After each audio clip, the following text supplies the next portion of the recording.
Hello dear students, आज हम next cell organelle के बारे में बात करेंगे, cilia and flagella. Students, cilia and flagella की बात हम प्रोकैरियोटिक सेल में भी कर चुके थे और जो प्रोकैरियोटिक सेल के अंदर जो मूवमेंट होते हैं वो सीलिया या फ्लैजिला जो होते हैं उनकी हेल्प से ही होते हैं। उनके अंदर जो है सीलिया और फ्लैजिला दोनों एक तरह के लोकोमोटरी ऑर्गन्स होते हैं, लोकोमोशन का काम करते हैं, एक प्लेस से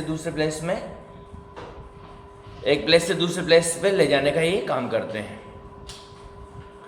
साथ में किसी भी सरफेस से ये उस सेल को जो है एडेसिव फोर्स अप्लाई करते हैं, उससे चिपकाने का काम भी ये करते हैं। किसी पे भी इन्फेक्शन करवाना होता है या किसी से भी फूड लेना होता है तब प्रोकैरियोटिक सेल बैक्टीरिया वगैरह जो है वो उस सरफेस से जाके जुड़ जाते हैं। तो फ्लैजिला और सीलिया प्रोकैरियोटिक सेल के अंदर बहुत इंपॉर्टेंट होते हैं और वहाँ पर हमने इनकी बात की भी सही कि मूवमेंट जो होता है वो इन्हीं के हेल्प से होता है। यूकैरियोटिक सेल के अंदर भी ये मूवमेंट का ही काम करते हैं अलग अलग सेल के अंदर, बट जो हायर ऑर्गेनिज्म है ये अलग अलग सेल के अंदर अलग अलग तरह का मूवमेंट करने का काम करते हैं।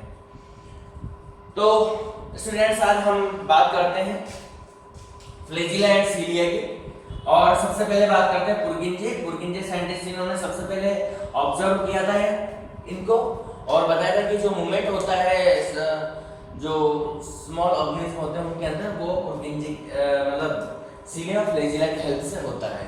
इन्होंने सीलियरी जो मूवमेंट देखा था, सीलियरी मूवमेंट इन्होंने सबसे पहले जो देखा था वो स्पर्म के अंदर देखा था। स्पर्म किस तरह से मूव करता है और उसका मूवमेंट इन्होंने माइक्रोस्कोप के अंदर जो है देखा था। मैंगटन और सेकंड साइंटिस्ट आते हैं इसके अंदर और इन्होंने जो है इसकी स्ट्रक्चर के बारे में पता किया था कि इसकी स्ट्रक्चर होती कैसे है। स्टूडेंट्स, फ्लैजिला और सीलिया तो हम एक साथ ही पढ़ रहे हैं, बट आप देखते हैं कि फ्लैजिला जो है बहुत बड़े होते हैं, नंबर में कम होते हैं, और सीलिया साइज नंबर में बहुत ज़्यादा होता है, साइज में छोटे होते हैं। बट यहाँ पर एक प्रॉब्लम है। वो क्या प्रॉब्लम है? फ्लैजिला और सीलिया जो है वो स्ट्रक्चर जो है वो बिल्कुल सेम रहती है इनकी, मतलब फंक्शन भी इनके सेम है, स्ट्रक्चर भी इनकी सेम है, ठीक है, बट जो है साइज में ही डिफरेंस है। तो यहाँ आप डिफरेंस अपन देख सकते हैं फ्लैजिला और सीलिया। फ्लैजिला की साइज बड़ी होती है, लार्ज साइज के होते हैं, ये वेरी स्मॉल साइज के होते हैं। नंबर में 1 और 2 होते हैं, नंबर में अनकाउंटेबल होते हैं, बहुत सारे होते हैं, ठीक है। कि दो डिफरेंस इनके अंदर बेसिकली आते हैं कि साइज इसकी बड़ी होती है, नंबर में कम होते हैं, और साइज इसकी छोटी होती है, नंबर में ये ज्यादा होते हैं।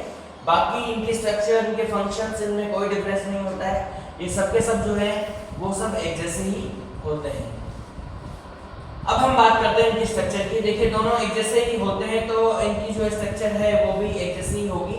और स्ट्रक्चर की जब बात करते हैं तो इनकी जो फ्लैजिलम होता है, सर इसके प्लाज्मा मेम्ब्रेन से सर से निकला हुआ सा नजर आता है, और इसकी जो स्ट्रक्चर होती है उसमें 3 पार्ट्स होते हैं। सीलियम, ये बाहर जो निकलने वाला जो सबसे इम्पोर्टेंट पार्ट है वो सीलियम होता है। सबसे इम्पोर्टेंट पार्ट ये सीलियम की कैटेगरी के अंदर आता है।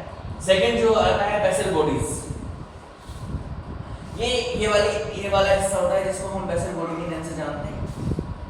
एंड थर्ड जो है रूट लेग, ये जो है रूट लेग होता है इसमें, और ये रूट लेग जो है ये जो है इसको जो है अंदर तक जो है इसमें कवर किए हुए रहता है, यानी इसको जो है रूट की तरह काम करता है। जैसे प्लांट के अंदर रूट काम करती है, वो इसको इस जगह पे होल्ड किए हुए, एंकर किए हुए रखने का काम करता है। तो स्टूडेंट 3 पार्ट्स में हम इसको डिवाइड करेंगे, ठीक है। फर्स्ट सीलियम और सीलिया के अंदर सीलियम कहलाएगा ये बाहर वाला हिस्सा, और अगर फ्लैजिला है तो फ्लैजिलम ये कहलाएगा, ठीक है। बाकी इन दोनों को हम बेसल बॉडी और रूट लेग दोनों के अंदर सेम होती है। अब इसकी पहले हम बात कर लेते हैं स्ट्रक्चर ऑफ सीलियम और फ्लैजिलम। सबसे पहले स्ट्रक्चर ऑफ सीलियम और फ्लैजिलम की बात करते हैं। देखिए, ये डबल मेम्ब्रेन बाउंडेड स्ट्रक्चर होती है, ठीक है। 2 मेम्ब्रेन से, outer membrane, inner membrane, 2 membrane से कवर किए हुए होती है, और ये जो बनी होती है इसमें एक सेंट्रल हब होता है, और इसके जो है 9 अलग जो है प्रोटीन यहाँ पर होती है, और सेंट्रल हब के अंदर भी 2 प्रोटीन यहाँ पर होती है। तो स्ट्रक्चर जो होती है इस जगह पे, ये जो स्ट्रक्चर होती है उसको 9+2 स्ट्रक्चर कहते हैं। 9+2 स्ट्रक्चर। इससे पहले जो हमने पढ़ा था सेंट्रोसोम के अंदर सेंट्रियोल की स्ट्रक्चर जब पढ़ी थी वहाँ क्या पढ़ा था? 9+0। क्या पढ़ा था? क्योंकि वहाँ पर इस काउंटर ये 9 तो थे, पर यहाँ पर सेंट्रल हब में कुछ नहीं था, तो 9+2। तो स्टूडेंट्स ये जो होती है वही ट्यूबुलिन प्रोटीन बनी होती है ए एंड बी। वहाँ 3 होती थी। कितनी होती थी? आप कंपेरिजन करके वहाँ 3 होती थी, ए बी एंड सी, और यहाँ क्या होती है? ए और बी 2 ही होती है। तो ये ट्यूबुलिन प्रोटीन की ये बनी होती है, और इस जो ए एंड बी और ए वाली जो होती है इसके जो है 2 आर्म्स यहाँ निकली हुई रहती है, और ये आर्म ही डाइनिन प्रोटीन की बनी होती है। और ये डाइनिन प्रोटीन जो है सीलियरी मूवमेंट या फ्लैजिलरी मूवमेंट के में बहुत इंपॉर्टेंट इसका रोल होता है, क्योंकि एंटीबेस एक्टिविटी इसी के अंदर पाई जाती है, और इसी की हेल्प से सीलिया और फ्लैजिला के अंदर तेजी से मूवमेंट होता है, और मूवमेंट होने से ये आगे की तरफ बढ़ता है। बीच में भी 2 यूनिट इसमें होती है, जो भी क्या होती है? ट्यूबुलिन होती है, और ये दोनों ट्यूबुलिन जो है इसके अंदर ए और ये भी कौन सी होती है? ए ही होती है। दोनों ए ट्यूबुलिन होती है, जबकि यहाँ पर जो है ए एंड बी दोनों ट्यूबुलिन होती है, और जो आर्म्स निकली होती है वो किस में निकली हुई होती है? ए ट्यूबुलिन के ऊपर जो है आर्म्स निकली हुई रहती है।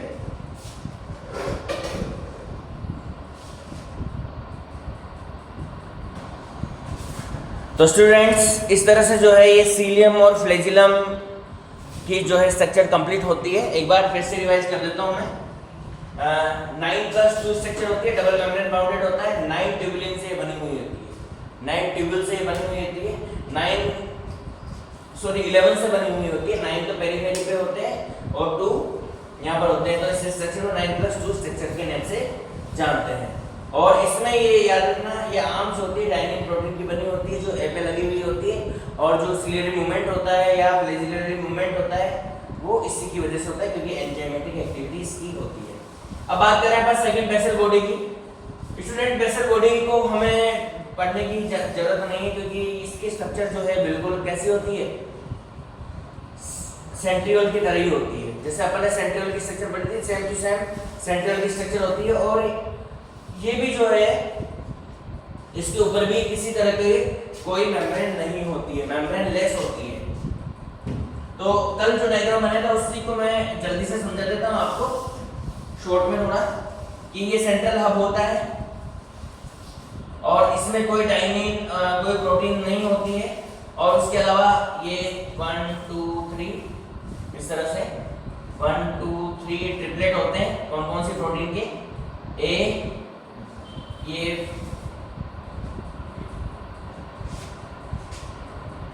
ए बी एंड सी, ये ए होता है, ये बी होता है, ये सी होता है। इस तरह से 1 2 3 1 2 3, ये टोटल आपको कितने बनाने हैं? 9 बनाने हैं। थोड़ा सा दूर बनाते हैं, और एक स्पोक जाएगा जो इस ए से जुड़ेगा, और ऐसे निकलने वाला किससे जुड़ेगा? इससे जुड़ेगा। इसी तरह से इससे जाएगा, और ये इससे जुड़ेगा, इससे जाएगा, और ऐसे टोटल कितने बनेंगे? 9 बनेंगे।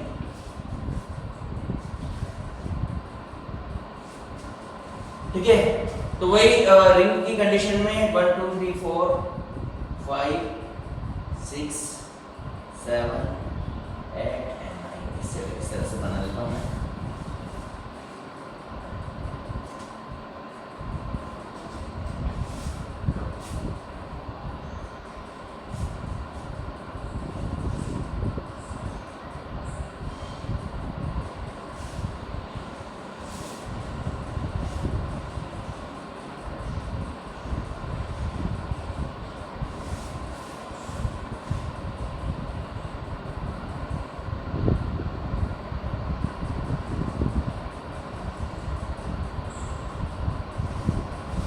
ठीक है, तो सेम वही स्ट्रक्चर है, और 9+0 स्ट्रक्चर इसको कहते हैं, क्योंकि ये 9 ट्यूबुलिन होती है, ट्रिपलेट की फॉर्म में ये होती है।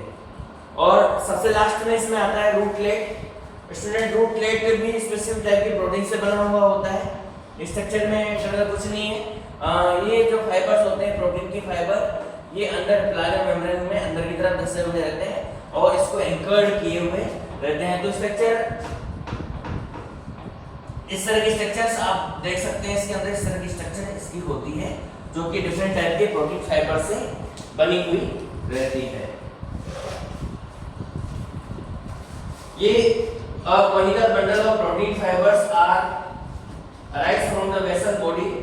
Rootlet have dark band which possessed by ADPase enzyme which synthesize ATP. इसमें ADPase एंजाइम भी प्रेजेंट होता है जो ATP सिंथेसिस करने का काम करता है। बाकी फंक्शन की अगर हम बात करें तो फंक्शन सिलियरी मूवमेंट इसका होता ही है, फ्लैजिला का काम, और इनका काम जो है लोकोमोशन का होता है।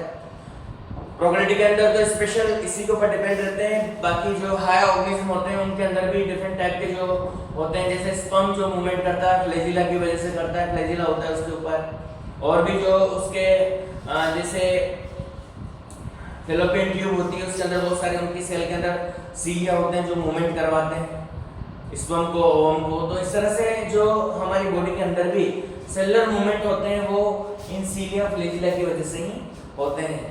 साथ में किसी भी सरफेस से होल्ड करने के लिए भी ये सीलिया और फ्लैजिला काम में आते हैं। तो स्टूडेंट्स ये इनके फंक्शन है, ठीक है।